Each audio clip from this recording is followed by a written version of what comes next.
Dad still wasn't sleeping, despite he'd been tried on melatonin and tried on other medication to help him.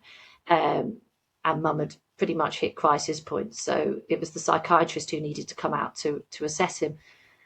The psychiatrist, my sister and my mum were there with my dad. My dad's speech was very poor by this point. You know, he needed the time. He could still communicate, but he needed that time and that gentle approach. And the psychiatrist came with two of his colleagues, and just understandably walked straight past my mum and dad because they were going to my dad.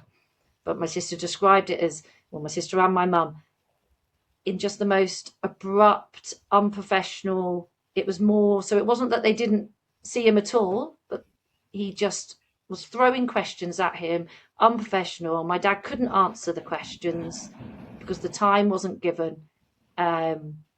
Almost like he knew what he was going in there, like a bit like he had a script. Yeah. There was no adapting, no gentleness, no empathy, which even resulted in my mum having to go out because she was so upset. And my mum is a very strong woman who doesn't get upset easily. And my sister went and sat with my dad to try and give him that physical support, but just seeing, because he wasn't, okay, he was seeing him physically, but he wasn't seeing what he needed to be seeing. And that is even though, you know, there were lots of difficult times in the coming months after that, that's the one has forever stood in my mum's mind and my sister's mind, was just how not seen for right. And then within a week, the care home came to assess him, and the difference in how they saw him, you know, the manager and the deputy manager came, and how they sat with Dad, their body language being different.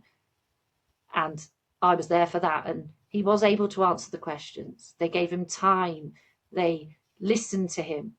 They saw him. So it was like within a week, we saw how different my dad was in different ways of being spoken to, you know, and approached. So it was like with the psychiatrist going in with a script, this man, let's say, because this man has dementia, this is my script, not I'm going to see Dave. Yeah. Dave as a person, and let's see what Dave is about.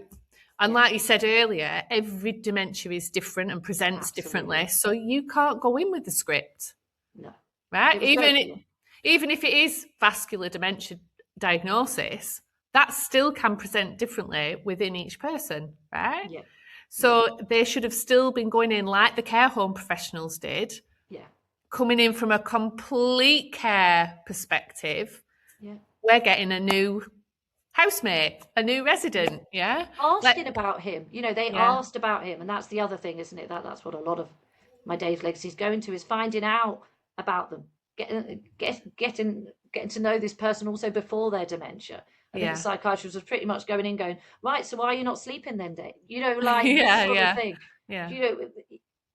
You know, not close questions, not anything that he's going to be able to, you know, articulate an appropriate response, which then leads to further anxiety, frustration. You know, my dad didn't often get angry. He got frustrated with himself because, like I said, the awareness was there. He just couldn't get the words out, you know, and that all takes time to look at that person and give that person time. And then you can find out why they're frustrated or why they're angry or why, you know, it really is about getting to know that person. Yeah. Absolutely. So looking back now, what do you think families need most in those later stages of dementia that they don't get enough of?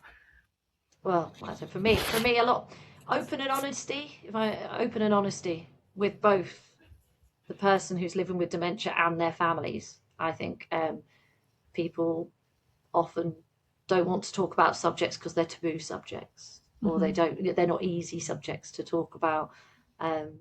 Are you talking about dementia as a subject in general, or subjects within dementia? Probably subjects within people, you know, or even the subject. People don't, you know, I just don't think it's talked about enough by anyone.